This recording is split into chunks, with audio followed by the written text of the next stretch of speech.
I'm Justin Haviland. So I did my experience this summer through the Research Institute at the RNA Institute in SUNY Albany. I like this quote, the only true wisdom is in knowing you know nothing. And if any of you guys have ever seen Bill and Ted's Excellent Adventures, it's pronounced Socrates, not Socrates.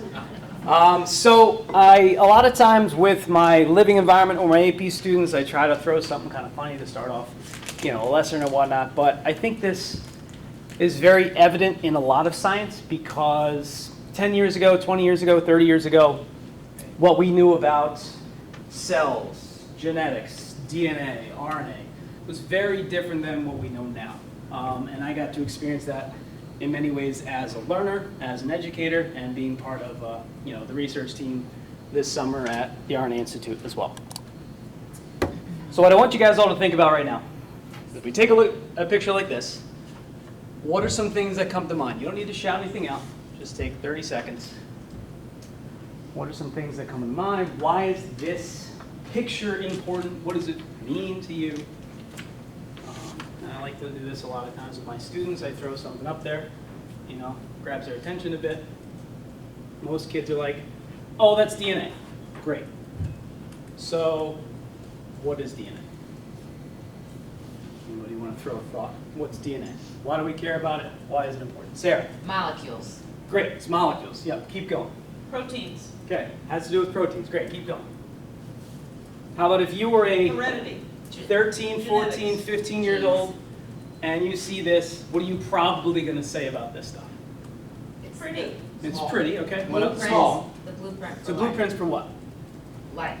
For life, right? Most of my students will see this and they'll go, oh, it makes me me. Yeah. Okay, it sounds great, makes me. That's true. So then, a lot of times what I'll say to them is, okay, well, if this makes you you, how do we go from here to here? Corgi. Oh. Right, so that's my daughter right there. I like to put her in my slideshows, and she loves corgis. So how do we go from a molecule like DNA to us? All right, there's a lot of stuff that happens in between. And I think one of the most valuable things that I learned this summer is there is a lot that goes on in between here and here. Now, as an AP bio teacher and a living environment teacher, yes, I knew a lot of this stuff and I'm constantly learning this stuff, but just being part of experiencing the breadth of research that's going on at the RNA Institute, which I'm sure is going on all over the world, it really gives a new appreciation for this subject matter. Now, another picture right here. I'll give you guys 15 seconds or so just to take a look.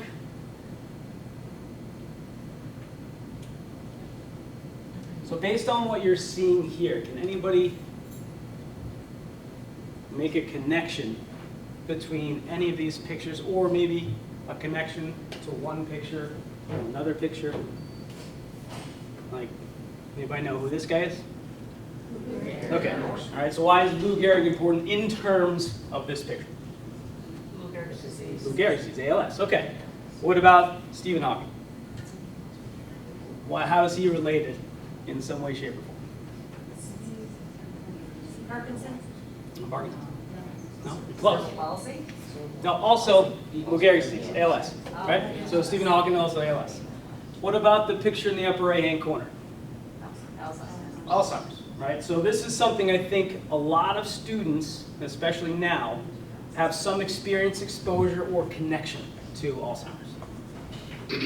And then we have these pictures down here. Parkinson's, right? And in the upper left-hand corner, it's not as commonplace for people to know about. This is a disorder known as myotonic dystrophy, which is one of the main disorders that the RNA Institute really focuses on. And what you're seeing here is something called grip myotonia. So if everybody takes their right, left hand, doesn't matter, and makes a fist. Now if I said, I'm going to time you and see how long it takes you to go from your fist to a straight hand. Everybody ready? Go. Okay. So somebody with myotonic dystrophy, one of the symptoms of the disorder is the ability to take that fist and go back to a straight hand. Right? And those of you, Sarah and Danny, we were able to actually meet people that had, well, not necessarily person-to-person meet, but on a Zoom meeting, talked to some people with myotonic dystrophy, and they were actually able to demonstrate that they don't have the ability to pull their hand out fully for between 30 seconds, sometimes even a minute, right? So one of the symptoms of this disorder is those muscles kind of lock up. And the RNA Institute looked into, or has and continues to look into, a lot of the reasons behind some of these disorders. Okay, and I'll get more to that in a bit. So if my fellows would help me hand out a lesson. So this would be kind of like a little mini lesson that I would do with my AP students. And if you guys want to hand this out the table, yes, that's fine. Actually, one. Now I'm going to bring you guys a little high level for a second. So I teach AP Bio at Troy High School, and this mini lesson would kind of go along with when we're at the end of our DNA unit and we're getting into gene expression and transcription and translation. Should have changed that on the PowerPoint. So that first picture I showed you of DNA and that second picture I showed you of the corgi and the person, there's the in-between steps that we work a lot on in my AP class. And one of the things that College Board focuses on, they really want them to understand that sort of high-level genetics. So what you're looking at is an example of an activity. So the strand 1, that's what we're all going to kind of focus on, has a list of letters, A's, T's, C's, and G's. And this strand would represent a particular strand of DNA. So the first thing that I'm going to have you guys do, and then I'll kind of go through the directions with you, is we're going to create something called pre-messenger RNA. So in order for DNA, which is inside of our cell, to get the message out, because DNA is a code or instructions to build proteins. In order to get the message out, it has to create something called messenger RNA. And then the messenger RNA has to go and meet up with something called a ribosome. And the ribosome's job is to put together a bunch of amino acids to build a protein. So these are the steps in the process. So what I would like you guys to do is, if you have something to write with, you're going to do something called transcribe DNA into RNA. And I'm making it fairly simple. All you have to do is anytime you see the letter T, change it to a U. All the other letters stay the same. So on your first line, so for instance, your first letter would still be an A, your second letter would be a U, and your third letter would be a G. So you can do that for the whole line. So the only letter you're really changing is the letter T.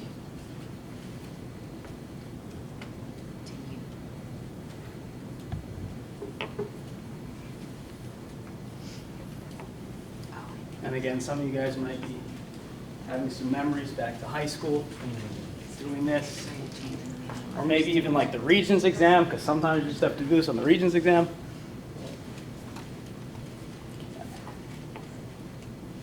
Looks like just about everybody's there.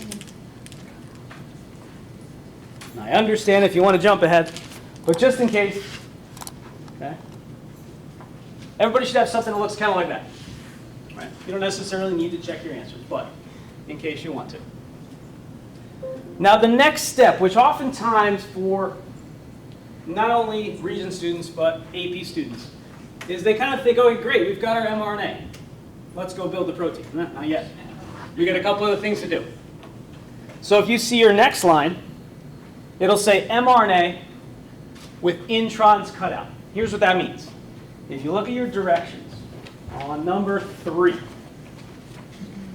number 3 says these 3-letter sequences are called introns. And if that word is somewhere in like the back of your brain, you probably took AP Bio. An intron is a segment of DNA that when it's transcribed, it used to be called junk DNA. Scientists are like, we don't know what it does. It's not fully transcribed and translated, so it's unnecessary. So anytime you see a GGG, CCC, or I think it was AAA, don't write those down. So we're going to rewrite our code, but just don't write those 3 letters down. So in essence, what we're doing is we're removing these introns. Are the T still used? So there shouldn't be any T's at this point, Oh, because you already changed them to U's. use that line. That we wrote. Yeah. Yeah, so you're basically rewriting what you just wrote without GGG, CCC, or AAA.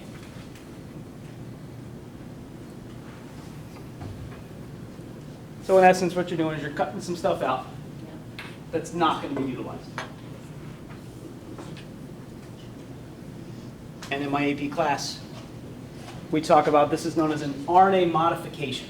We're modifying the message, which eventually is going to be used to help build a protein.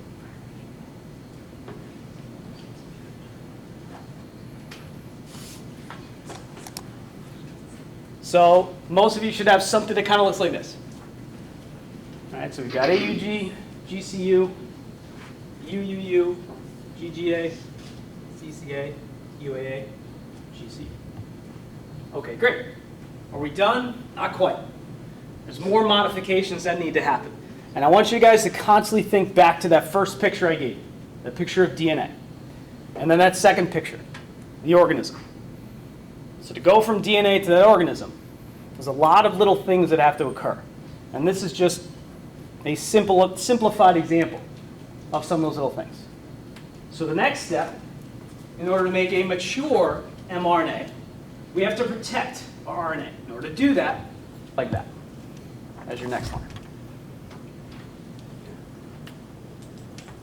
All right, so now, if you take a look at that other sheet, I'm just going to do it for 1 second, and I'll put it up on the board for you too. Okay, so this is the fun part that some of you guys may remember. So now what we're going to do is we are going to match up the letters, the 3 letters that you have, with an associated amino acid. So for instance, your first 3 letters are AUG. And if you go to your colored piece of paper, AUG should code for MET or start. We call this the start sequence. So if you want to match up those letters with the appropriate amino acids. Now some of you guys might be like, wait a second. We don't use them all. You're going to understand what I mean in a second. Because you're going to get to a particular 3-letter sequence that tells you to do something.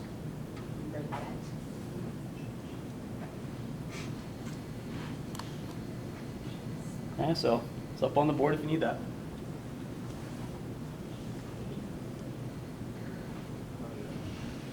Just come around. Check. Make sure. You got it. Yes, you're correct. When you get to a particular 3-letter sequence, it's going to tell you to do something. And you can do that.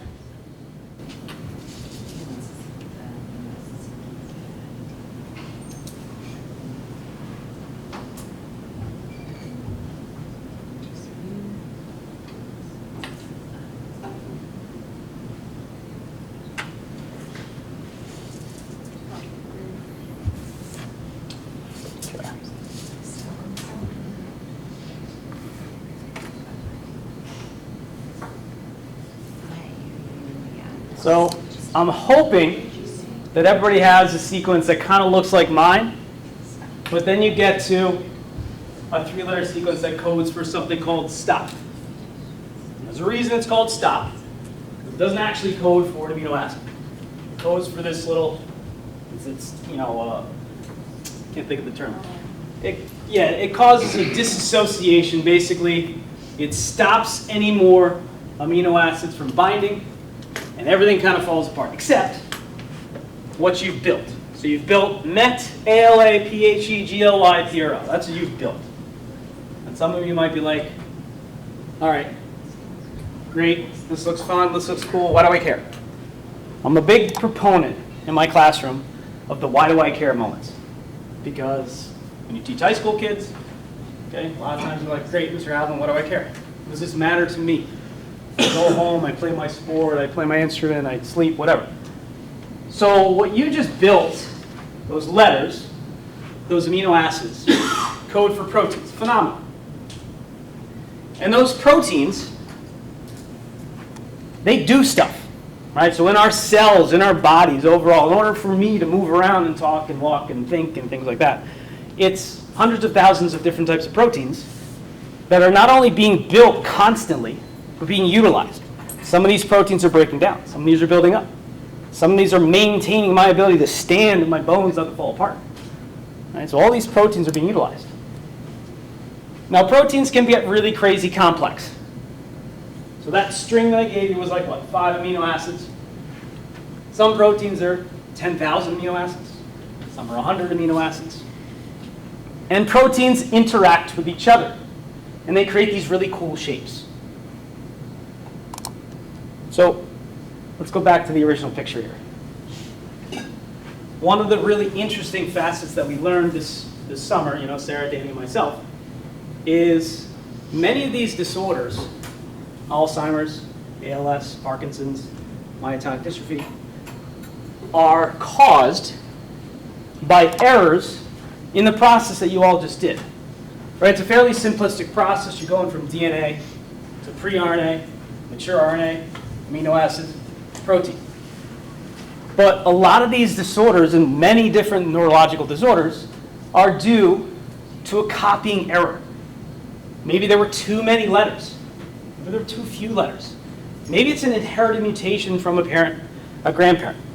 Right? Anybody ever heard of Huntington's disease? Okay, so Huntington's is a really funky one. Right? It's an awful disease.